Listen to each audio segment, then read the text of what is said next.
All right. Well, the red light is going and we are recording. This is happening. Everyone, I am super stoked for this special episode today. This has been a this has been a long time in the works. Excuse me for the cough there. This has been a long time in the works, and this is really cool what we got going on today. If you're tuning in right now, this is the veteran semi-professional where I interview other vets who've gotten out of the military to just figure out shed some light on like what it is now that they're doing to show you some different paths for life after the uniform. But today we're going to take a little bit different style format. So I'm coming together with someone else who's working in the helping veteran out after they leave the military space. Um, and here I'm just going to just riff for a little while on some of like the big topics in the business world and the politics world this week. And I think we're gonna work towards making this a more regular event where he and I come together in this format to just kind of shed some light on like things you should know about outside of the military world and like how that plays out for the rest of the business environment. So this is kind of like a magical moment because Kyle, my co-host today, has run a super successful Instagram page called Sitreps2Steercos. So if you were watching this, this is the man, the myth, the legend, the guy behind the curtain who's been making some dope ass memes for months, and has really just grown spectacularly and has one, given people a lot of good laughs, and then two, been putting out some really awesome information for people about what life is like, working in the business world after the military and kind of how you can set yourself up for that. So we're just going to do some two brief intros of ourselves, and then he and I are just going to just chat on some things that have happened this week. So Kyle, I'll just take a moment and just let people know who you are. Yeah, hey Mark, thanks, appreciate it. And I know this has been a long time coming here, and so Mark and I have been working, talking about this for a while now, and I'm really excited that we can go ahead and put something like this together. So for background context, really, so West Pointer, class of '08, former Army aviation officer, as a UH-60 pilot, did a tour in Afghanistan, 2010, 2011, a bunch of other positions since then. In the military. I decided to get out around 2016 and went into or got accepted into the Carnegie Mellon MBA program at Tepper. And prior to going to there, did an internship at Goldman Sachs through their Veterans Integration Program, which now looks a lot different than it used to be. But did that in their derivative trade processing group. Went from there, went to my MBA program, worked in did another internship at another investment bank called SunTrust Robinson Humphrey down in Atlanta, now Truist, after they did their merger with BB&T in their M&A group. After the MBA, went over to PwC and worked in their M&A group for about 2.5 years, and now working for a defense innovation startup called Acme General, and helping the DoD kind of leverage some of the innovation out there in order to modernize and kind of meet these modernization challenges that are so readily apparent to anybody who's ever been in the military. Really exciting. I've had a kind of wide breadth of experiences. Separately, about a year ago, I want to say I was living in Chicago before COVID happened, and kind of came to the idea for Sitreps, right? And kind of that whole idea behind it was, everybody I think kind of does a lot of mentoring, right? When you get out, because you're talking with people, there's a lot of, what's the way to put it?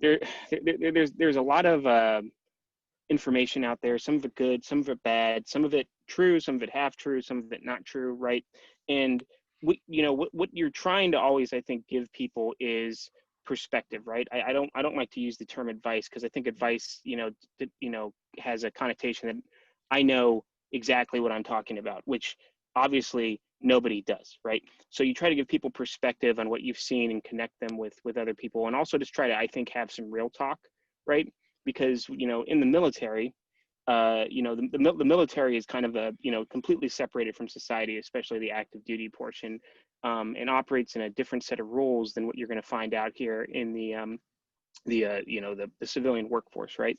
And so you try to provide that perspective to service members, and veterans, as they transition out, so they can kind of be armed with what I would call instant information, right? So they can have information instead of making mistakes, or because mistakes can be costly, right? In your life, right?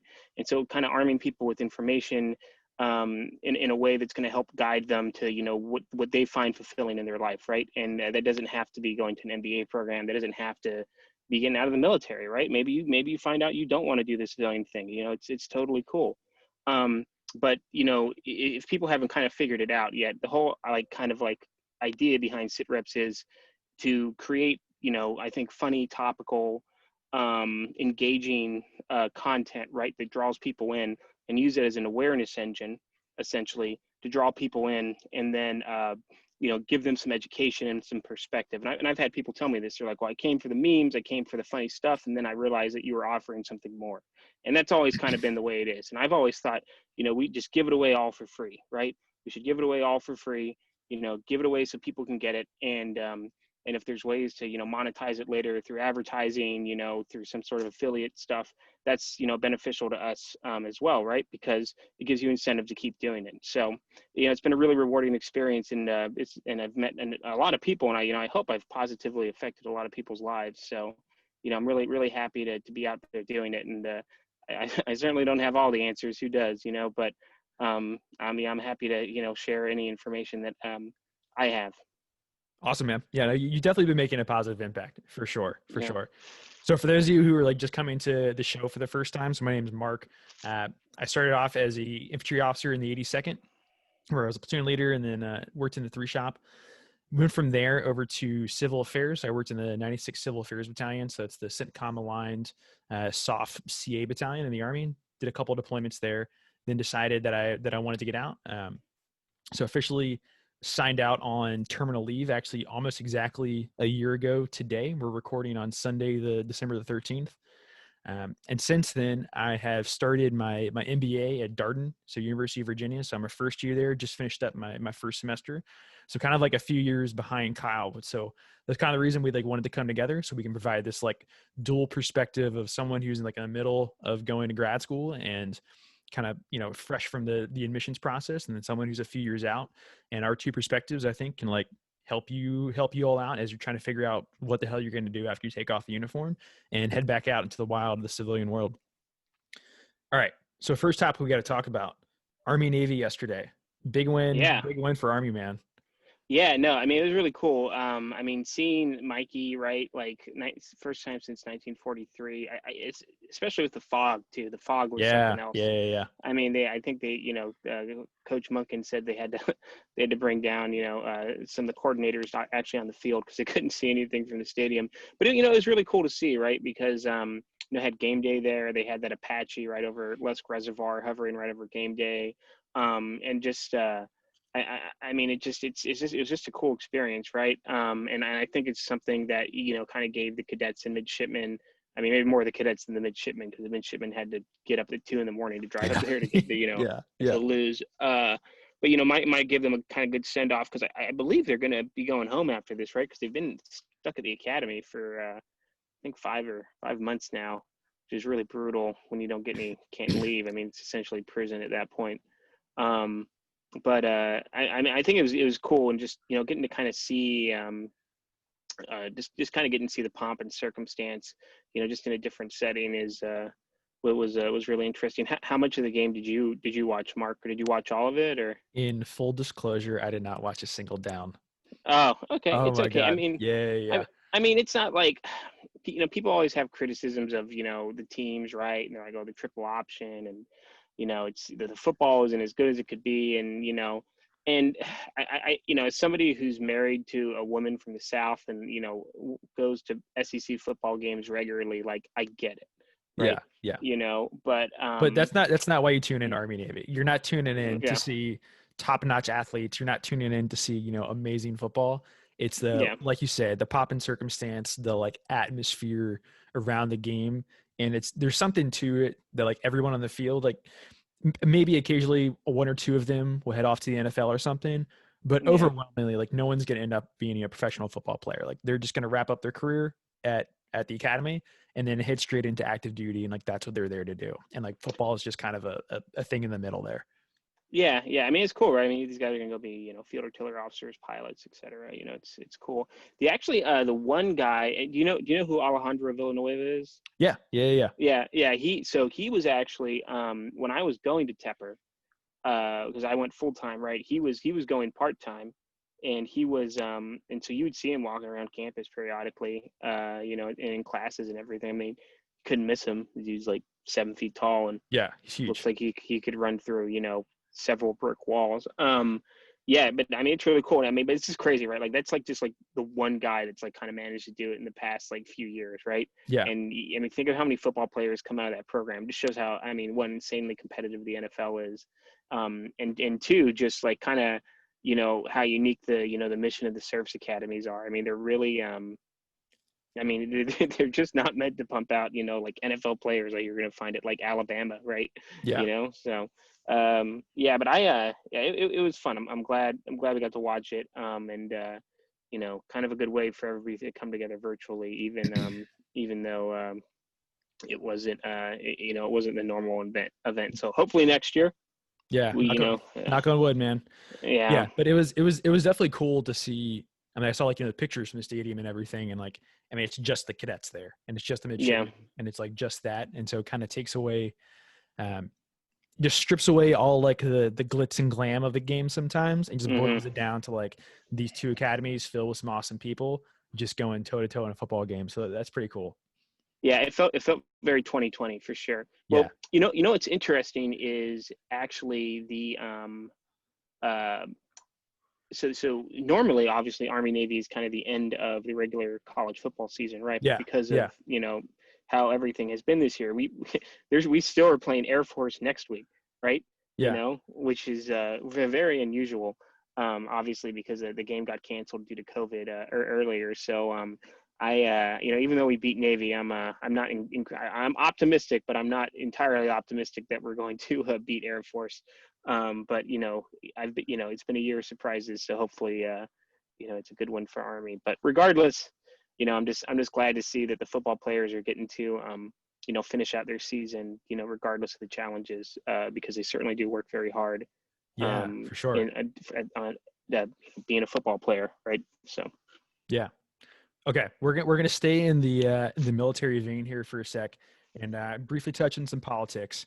So this past week, President-elect Biden nominated Lieutenant General Tyrod Austin to be his Secretary of Defense. Um, so this is the guy who, so fun fact, he was Panther 6, so he was the commander of 3rd Brigade 82nd, where I served. So he's kind of like a really big deal there on Bragg. But had a storied career. I mean, there's a lot behind this nomination. One, he would be, excuse me, got some shit in my throat today. One, he would be the first Black Secretary of Defense, so that's like a pretty big deal for a lot of people.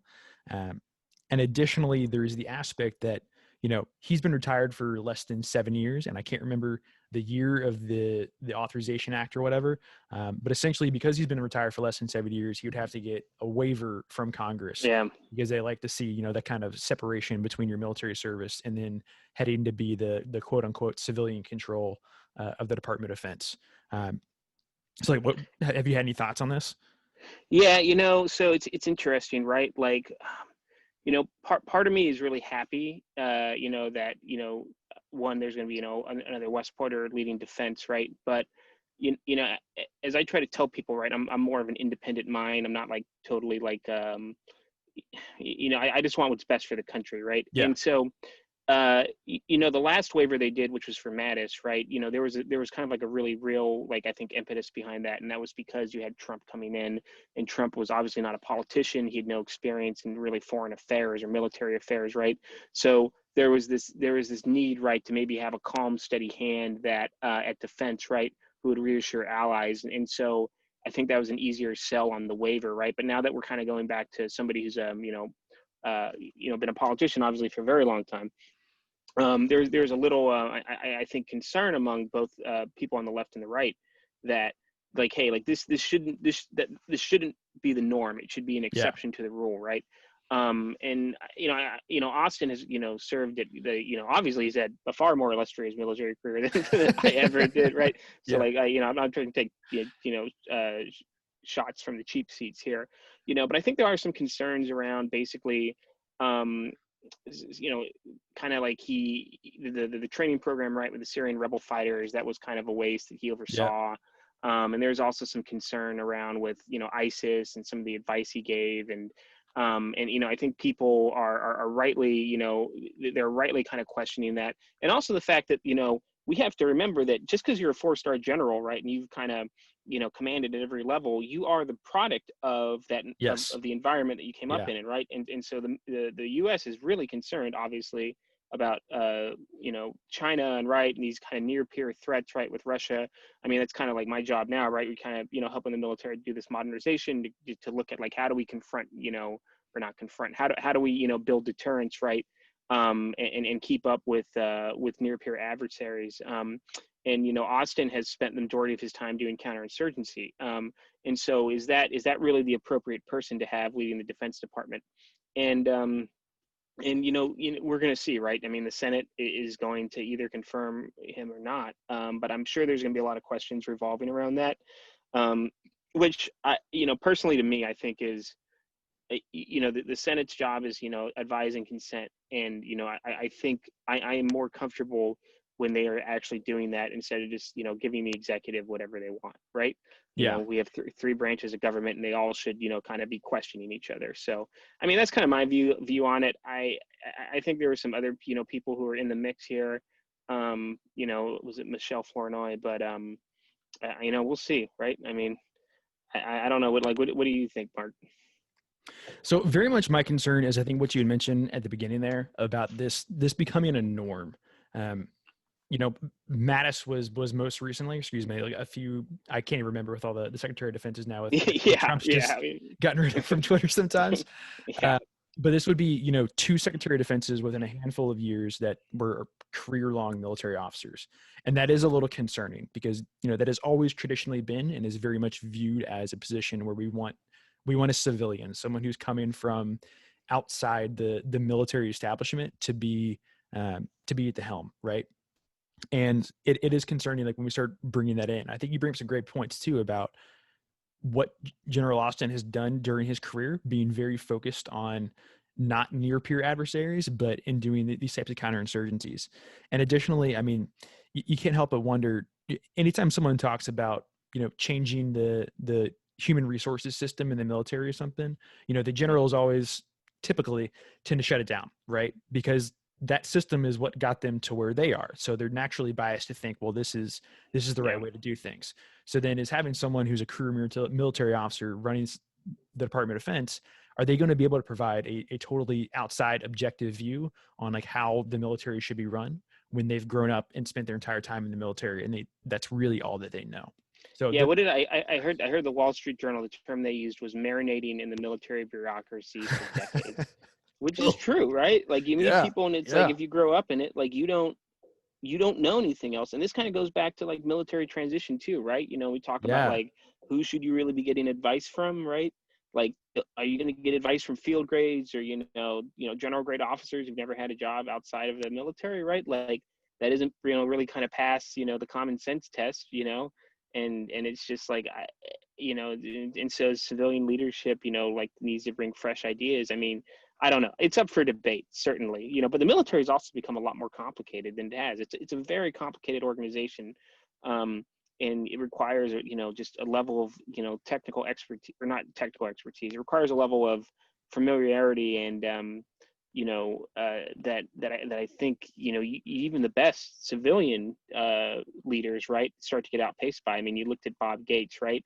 Bob Gates pretty much said, "I do not want to see any acronyms on any briefing slide, because I don't know what they mean." So yeah. I mean, we'll see. Okay. So to stay in the government vein, we're going to go to Facebook. So Mm-hmm. for those of you who don't know, this past week, the FTC, so it's the Federal Trade Commission, in 46 states filed a lawsuit against Facebook, basically for anti-competitive practices. Uh, Mainly focusing on, so Facebook has made 2 major acquisitions in the last handful of years. The first one being Instagram, which they got for about $1 billion, and then the other one being WhatsApp, which was, I think, like 19 billion, if my memory serves me correct. And so kind of the main complaint against them is that in particular between Facebook and Instagram, that they have a monopoly on digital advertising, and that it's just not creating a competitive environment for other marketers and other advertisers to compete, because everyone has to go through Facebook and everyone has to go through Instagram. So have you been keeping track of this at all? Oh yeah, no, for sure. I mean, like as somebody who's worked in as somebody who's spent a little bit of time right now, there are obviously people who spend a lot more time in the mergers and acquisitions field, right? Like, I think there's like a couple different ways to look at this, right? They're basically saying, like, when you hear criticisms of tech companies like this, the general criticism is that these companies use M&A, right, to essentially squash competition, and and they use it to squash competition, and they use it to dominate and be monopolistic, right? And fundamentally, I do not agree with that for several reasons. And probably the biggest reason, right, is that tech is incredibly competitive, right? And it's really fast paced, right? And new, and it's disruptive, and it's also very lightly regulated too, which is one reason why it's so the field is so innovative. And because of this, tech companies are in an arms race every single day to how can they have the next best competitive advantage against their competitors, right? And the easiest way to do that is to do what's called is to grow inorganically, which in human speak means to acquire another company that has either some IP, some a customer base, some sort of first mover advantage that you can then take and integrate into your company, right? And so Facebook, did what it did, right? It bought Instagram and WhatsApp, for what now is a paltry sum compared to what they're worth, in order to basically stay competitive, right? And the FTC signed off on this, right? And they signed off on it, and essentially they're going back and they're saying, hey, we don't agree with what we did, several years ago. And like is like, what? I mean, like that why did you sign off on it in the first place, right? And it's this idea, right, that people think these kind of, and I'm not trying to sound like a corporate shill here, right? Because you don't want to say like, oh, you're just in like the pocket of like a corporation, but I'm just trying to be like more aligned with like what reality is. So the acquisitions go sideways all the time, All the time. like all All the the time. time. as Yeah. as somebody as somebody who worked in helping companies like come together, like they go off the rails like several times. And what'll happen is like, say, hey, we view there's like a bunch of synergies between these two companies, we want to like bring them together, right? We're going to get synergies out of headcount, we're going to get growth, we're going to get new product, we're going to get customer base. And like a marriage, right? Like sometimes it doesn't work. Like sometimes it doesn't work at all. Sometimes the assumptions are wrong. Sometimes the market changes, right? Sometimes they can't execute it properly. The cultures could be very different. Or the IP behind it just wasn't as good as they thought it was going to be, and it goes sideways, and then they'll have to either spin it off or sell it, and like basically take a huge write down on the acquisition. And it's and people don't talk about that. Instead they talk about these really successful ones and say, you Yeah. see, they're squashing competition, and that's just it's just not true personally, or it's just not true. And I kind of get frustrated seeing this, right? Because it's almost like we're living in la la land. Like, you're punishing this formula, like where if you basically set a precedent where you say, hey, if you make an acquisition, right, and then Yeah. it's wildly successful, and then like 10 years later they're going to come and like say, well, we shouldn't have proved that. It is going to harm so much, right? Like if that becomes a precedent, it's going to harm venture capital, it's going to harm innovation, right? Because the easiest way now to kind of really get rich in the United States is to start up a company, right? Find some sort of disruptive advantage or some sort of disruptive technology that somebody that a larger company hasn't seen or hasn't quite like gotten a hold of yet, and then try to build it up and sell it to them, right? And you're gonna get angel investment, you're gonna get venture capital investment, you're gonna get all the investment to kind of like keep the runway going, right? Or give you enough runway to kind of get this thing off the ground, and then have it get gobbled up, right? For one of these companies that are trying to stay competitive against each other, right? I mean, just look at like you've got Salesforce bought Slack, recently, Yeah, that was a right? big Because one. they're trying to compete with Microsoft and Teams, right? And it's just that these guys are in a constant war with each other, trying to basically like stay ahead and try to like bring in new advantages, because it's like the world's like merging, right? We got like social media, you've got Office, connectivity, you got these enterprise tools all coming together, and I just like I don't know. It's just frustrating to see, because I it's like we're like living in like a world where like reality is like upside down. They want to punish people for being able to pull stuff like this off. It's really difficult. But anyway, yeah, I rambled on enough, Mark. So, No, so you're totally right. Like we've done. Sorry, I was like just doing some technical things on the computer here a second ago.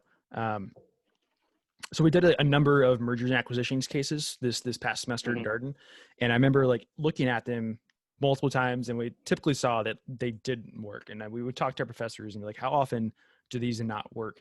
And most of the time, it doesn't happen. You're right. You hear mostly about the ones that succeed, but I think the stat that we were given in class was like 70% of these just don't work out for all the Yeah, reasons that you mentioned. Um, the Instagram Facebook connection has been wildly successful, but that's the exception and not the rule when these companies hmm merge.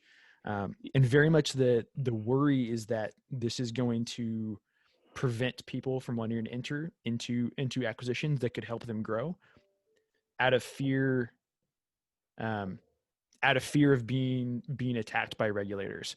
There's absolutely this huge disconnect between the people that are between like the enforcers in the government and the people who are writing legislation, and then the people who are running tech companies, and like they are just on massively different pages as far as like what the technology is and what it's doing.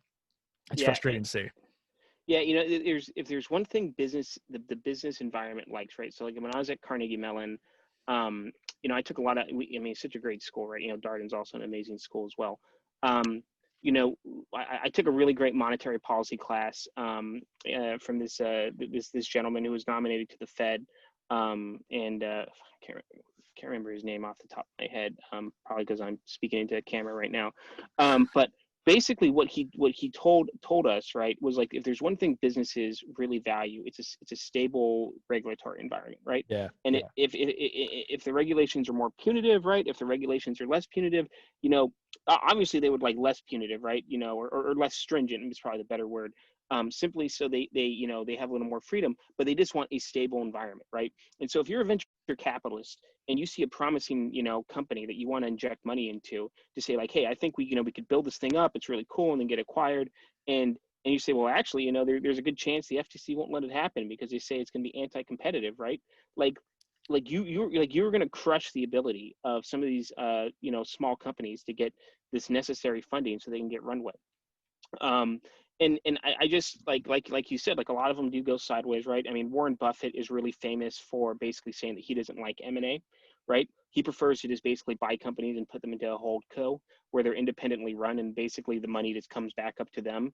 And they just install great managers, or great executives, right?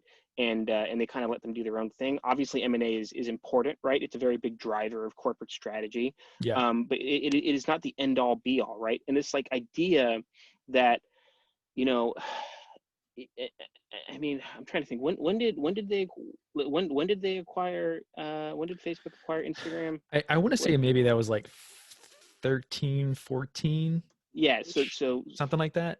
It was 2012. 2012. Okay. Yeah, so in 2012, right? Like that was 8 years ago, Yeah. going on 9 years now, right? Yeah. How much have things changed in 9 years because of how quick tech has advanced, right? Like nobody has a crystal ball. Nobody has a crystal ball. Like the world has like totally changed in 9 years since 2012. And the idea that like some company is going to see this, let's snatch up this company, right? You know, and we're going to we can see 9 years into the future. It's fanciful thinking, Yeah. right? It's just, I don't know. It's I just can't help but ridiculous. wonder at some level if this is just a attempt by people in the government. They know they need to be doing something about data privacy issues. Like they know that like Yeah. the American population, like that wave is starting to to crash onto the shores, and people are starting to be concerned about that more so than they were back in 2012, right? And like they're trying to figure out like how do we regulate these tech companies with their massive amounts of data and everything that they're doing, and like they're just trying to figure out a way to do it. And I think this is just kind of the best way that they figured out in the moment to vector in on that. Yeah, I mean, I think best way might be. Yeah, I mean, I'm not a legal strategist here, but that's Mark Delaney's 57. Yeah, no, I know. I agree with you, right? I mean, I feel like politicians feel like they're under a lot of pressure to do something, right? And Facebook has. It's funny, right? Because like back in, so back when Obama was elected, right? Like Facebook was like, oh, the darling. They were supporting the Democrats, right? Like they helped get Obama elected, and then Trump got elected, right? And they're like, oh, it's the devil. It's Russian misinformation, right? Yeah. And so they managed to piss off pretty much everybody, right? And so like they haven't made a lot of friends on both sides of the aisle, and I think there's just like a really big lack of understanding, with politicians and exactly like how this business environment works. And you can see it too, and they haul these CEOs up there, and they're just kind of like, what's it like? One guy like, how do you make money? Mark Zuckerberg, he's like, we run ads. Like, how do you think we make money? Like, it's insane, but I mean, that's life, and a big part of corporate strategy, right, is anticipating regulatory risk like this. Yeah. And I interviewed for a role with Facebook, earlier this year, which I didn't get, right. I can't clinch everything. I'm good at some stuff. I'm not good at everything, right. And I think a lot of veterans will see this, right, that, what was it, like Babe Ruth, right? He's like, I just swung more than anybody else, right? Yeah. I'm not obviously not Babe Ruth, but I do try to take a lot of swings at bat. Yeah. And what the job was for, right, was to basically help them with their ads, so they weren't to basically stop misinformation, right? So we talked a lot about hydroxychloroquine, right? And it was like, how can you help us, right? Help manage these machine learning and AI models or AI being powered by machine learning to basically help combat, like misinformation. Like say, you can detect like hydroxychloroquine, becoming more popular, you see like all these more ads, like how do we kind of prevent that from getting out there by saying, oh, this is a cure for COVID, right? And but like, how do you tell the difference between that and maybe there's a spike in like malaria somewhere in the world? And like, how do you determine if for allowing those ads versus the other ads, right? And so Facebook is spending a ton of money to do this, right? Which is driving up their operating costs, and you can see it when they release their results every quarter. And investors take notice of that, right? Because that higher OPEX is obviously going to decrease, their free cash flow, and that's going to impact their stock price, right? So I mean, these tech companies see it coming. They see this regulatory environment, and it depresses their stock price, and ultimately, that stock price gets translated into taking less money out of, or they're taking more money out of people's wallets, because ultimately the shareholders, right? Whether you own Facebook, through owning an index fund, right, or you directly own the shares, that's money coming out of your pocket, right? And I don't think people understand that. Or they just don't get it, right? And it's not like, it's not like there's like a straight line between like deregulation and like freedom, right? But like, I think we as a society need to get more comfortable on what we're comfortable with, right? And it's always going to be a gray area, but I would hate to see like a blunt tool like that used. And I think it'd be very devastating to the tech environment if they actually manage to do that. But we'll see with the new administration, right? Yeah, I don't know. Who knows, man? This one will probably play out over a couple of years, and we'll do that again in the future. Oh yeah, for sure. All right. So to stay in this tech space here, excuse me. So there's been a couple of big IPOs this week.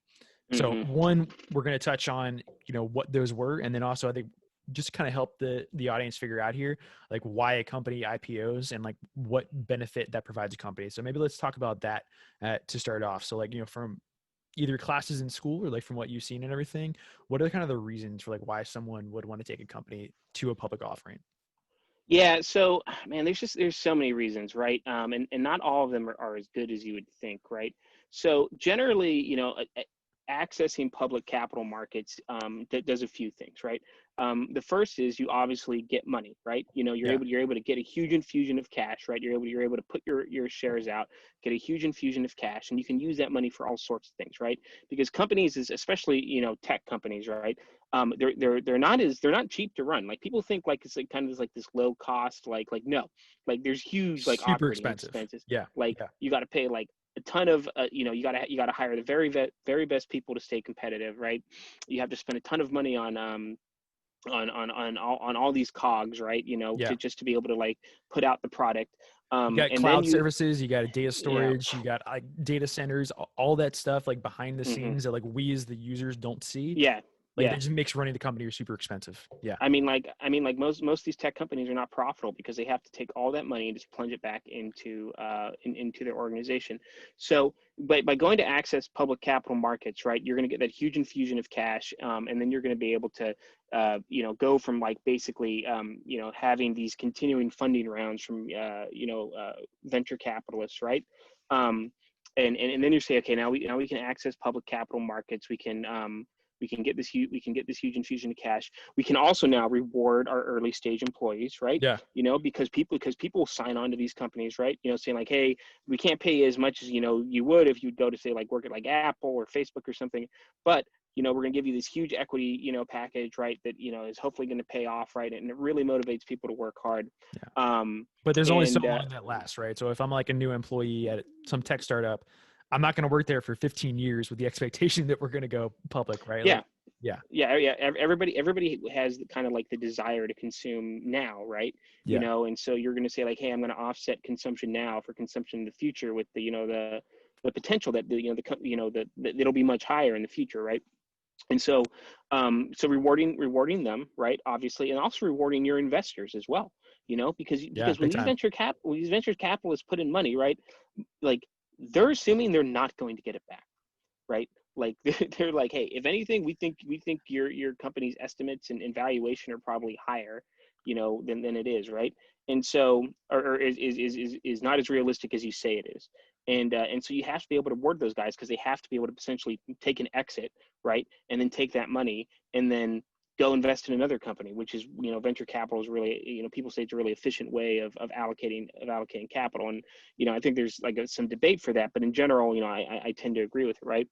And so, yeah, so, you know, basically being able to access public capital markets just makes it so much easier for them to have capital, be able to grow the business, be able to expand the business, right? And just be able to, you know, continue this growth rate once they've kind of hit this inflection point where you can basically say they're no longer a startup, right? Because essentially, until a company goes public, you know, I think there's some debate about this, but you can basically say they're a startup, right? You'd say like, oh, Airbnb was a startup until it's a public company. Yeah.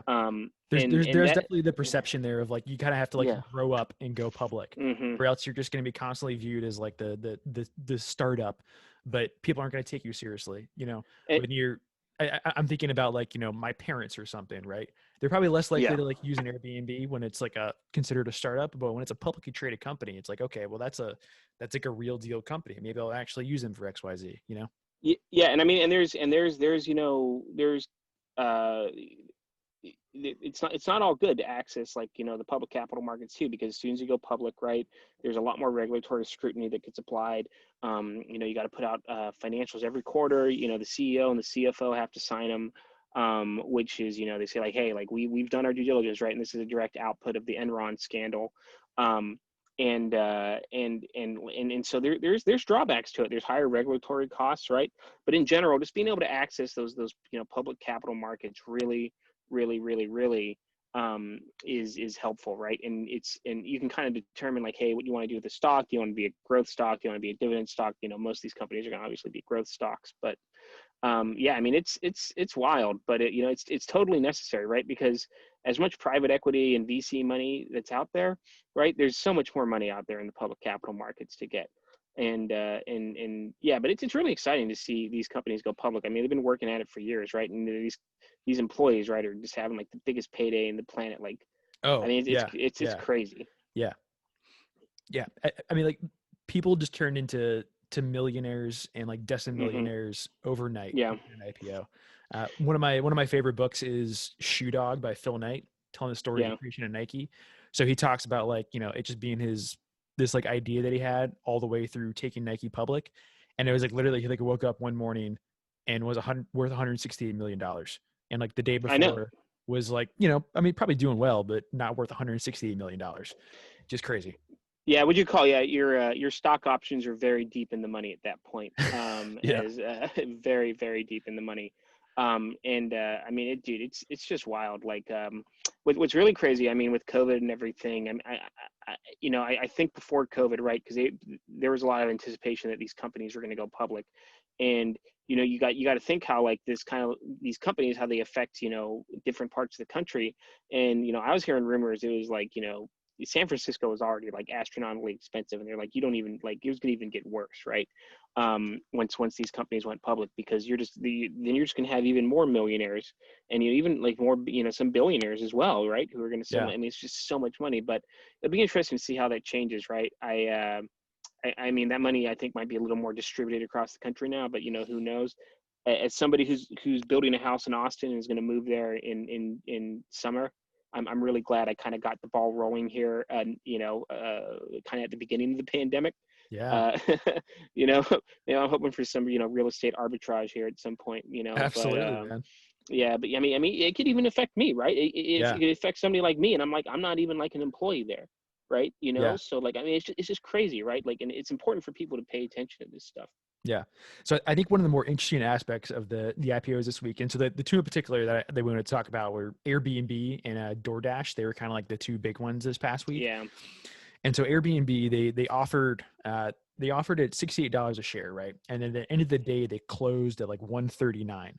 So like what that means for someone listening is the CEO of Airbnb, like they made a bet thinking like, okay, I think we're gonna be valued about $68 a share. And then at the end of the day, find out that like, no, well, the market's going to value at 139. So now they're sitting there thinking, okay, should we have priced higher? Because that was missed opportunity for them. Maybe they could have been worth more. And like, that's losing out of potentially millions and tens of millions of dollars. But at the end of the day, I mean, like they almost doubled in price in 24-hour trading period. It's just crazy. yeah. I mean, there's the pricing of IPOs, and I'm sure you've talked about this in your kind of corporate finance and corporate strategy classes at Darden, is always kind of like a contentious topic, right? Because it Yeah. involves investment banks, right? And investment banks are going to say, hey, we think the market's going to want this, right? And there's kind of like these incentives that aren't exactly aligned between each other, right? Like the Yeah, totally. investment banks have an incentive to somewhat keep the stock price depressed, so they can they can kind of capture that spread there and keep stuff in reserve. But you say like, hey, you want to price it as like high as you can, right? So obviously, you can get as much money for the company, right? But I mean, still, like these are. I was looking at something. There's a great account that I follow on Instagram, called the Private Wealth Blog, and I think they were showing like there's something like the number of like IPOs that like doubled, in like the past like 10 years, right? On like one day, and it was like like if you're looking back like the past 10 years, it might have only been like one or two, Yeah. and like then like this year it's like been like just in a bunch. It's been something like 10 times that, right? And it's just crazy to see, right? And it's just this like cultural way, or this wave of tech that I kind of think is finally cresting, where all these analog systems are getting swept away, and people are just kind of finally getting on board. They're like, it's here, like the revolution is here, right? It's been coming for a long time, and people are really seeing that like the entire country is getting on, or the entire world is getting on board with this kind of like this tech wave. And to them it's just like oceans of money that they see, so like why not pour money into it? Like, because the opportunity cost is so great. You're not going to get that sort of alpha from the S&P 500. So yeah, I mean, it's truly remarkable to see. And uh, hold on. I was going to say something. You got any thoughts on it? I just don't want to just ramble on. Yeah. No, sorry. I just want to highlight a few stats that I kind of found about these Hmm. two companies. So we get talked about in particular tech companies when they IPO, like they're especially in early stages, just wildly unprofitable. That's like the norm. Yeah, Like that's the norm. they're just hemorrhaging money because of the Hmm. operational expenses of running their company. So to give you like some perspective on like what that looks like, um, so in 2020, so DoorDash, for example, you think DoorDash would have done just absolutely crushed it, been wildly profitable in 2020. Everyone was ordering out food, all that, right? In the first 9 months of 2020, they lost $149 million. Okay. Mm-hmm. Airbnb and last year, they lost more than than the previous 4 years combined. Because they've been like rolling out all these new features and everything. And like you talked about, I mean, like that necessitates more software engineers, that necessitates more data storage and cloud services and all that. And like that just increases your expenses. And so like this IPO is almost a way like they have to do it in order to get the money to just like keep the business going. But I just want to like put that out for people to like kind of put in perspective of like just how much of a crunch these tech companies can be. What, Yeah. Well, it's really interesting too, right? So Airbnb like is crushing it, right? Yeah. With their IPO, but like 8 months ago when the pandemic started, so they had to raise $2 billion in debt and equity. Yeah. Just like At basically what would have been $18 billion enterprise valuation, which for the listeners out there is always going to be your market cap, plus your debt. You got to think of it, and there's also a couple other things at the end of there. But you got to think about like if you're going to buy a house, right? And you buy a house, you're buying the equity and the debt essentially. And the company laid off 1,900 workers, or roughly a quarter of its entire workforce, right? And so the fact that they they raised what was it? I'm just reading this here from don't think I have all this memorized. I'm reading here from PitchBook. Which PitchBook is, by the way, a really great resource if you have access to it. It says, and this week Airbnb executed an epoch-defining IPO, one that raised $3.5 billion and was followed by a first-day pop that temporarily took the company's market cap past $100 billion, leaving the CEO Brian Chesky quite literally speechless. So you got to think like 8 months ago, right? When the pandemic started and pretty much all of travel stopped, they had to go and raise debt and equity that put them at an $18 billion valuation, which is still a really large company, right? Yeah, solid. But they're saying like, hey, basically our revenue has stopped, right? So now we have to go and we have to give away more equity and we have to raise more debt in order to just keep the lights on. And they had a big corporate strategy shift, right? They said, hey, we're going to look at what about properties within 100-mile radius, right? Like in the mountains, et cetera. And they executed it like that. They executed it beautifully. And to crush it with $100 billion valuation now, like, I mean, it's insane. Like straight bonkers. You would never have seen this. Like I can't think of a time that you would have seen this before. And it's just insane. It's just insane. Like how only tech can do that. There's no other sector out there that's going to have that sort of like just insane numbers. I mean, it's crazy. Yeah. All right, man. Well, I think that's kind of like wrapping up the topics we were going to discuss for the day. So before we kick it off, you got any last words you want to say? I would say to the audience out there, I'm really excited to kind of partner with Mark here. What I always tell people, right, and I kind of said at the beginning of the show, is I obviously don't have all the answers and all the perspective, right? And when you talk about and I talk about business school a lot in our page, and obviously Mark is very focused in business school as well because he's at Darden. I think we have a really great thing here, right? Because the farther that I get away from my MBA program, right, which I'm approaching 2.5 years out of it now, or maybe a little more than that. I'm trying to think. I'm losing track of time, right? I get farther away from that, right? And so I think it's really great that you're still in it, right? And I think it's what we'd call in the M&A world, synergies, right? So I think it's great always business school buzzword there. Yeah, I think it's always really important for listeners, right? As you listen to podcasts like this, you follow Instagram pages, you read blogs, right? You should take everything you hear with a grain of salt. No person is ever going to be entirely right. No person is ever going to have the totally right perspective. And you should try to take all that and synthesize it, and kind of come up with your own conclusions. And the more people you talk to, the better. The more people who are able to give you perspective, the better. And it's just like don't think that one person is ever just going to be able to point you in the right direction. Try and gobble up as much of this information as possible, and realize that people, if you're searching for a career outside of the military, right? And there's nothing wrong with being in the military. It's a great career, and one that's incredibly necessary, especially now, right? You just have the perspective that you should always be talking to people who are not who are not in the military, right? Because at the end of the day, when you exit the military, right, you're going to be out there on your own, and you're going to have to, and you're going to be out there in the civilian workforce, and the rules are just different, right? So just always keep that in mind, and I think you'll to the listeners out there, you'll be okay. And I think that's always kind of like the overarching message I try and tell people is just talk to people, just ask. But that's kind of my like closing thoughts. Awesome, man. Well, here's what I'll say for everyone. So Kyle and I are still in the works of figuring out like what exactly the show is going to look like and everything. So send us your thoughts. Hit us up on Instagram. So he's at Sitreps2Steercos and I'm at the Veteran Professional. And so hit us up on Instagram, other social media platforms. Let us know your thoughts, and we're going to keep tailoring this until we create something that's providing value to people as they're looking at life post-military, trying to figure out what the hell they want to do with their hands when they're allowed to put them in their pockets afterwards. All right. Wait, man, this was awesome. I'm looking forward to the next time we talk.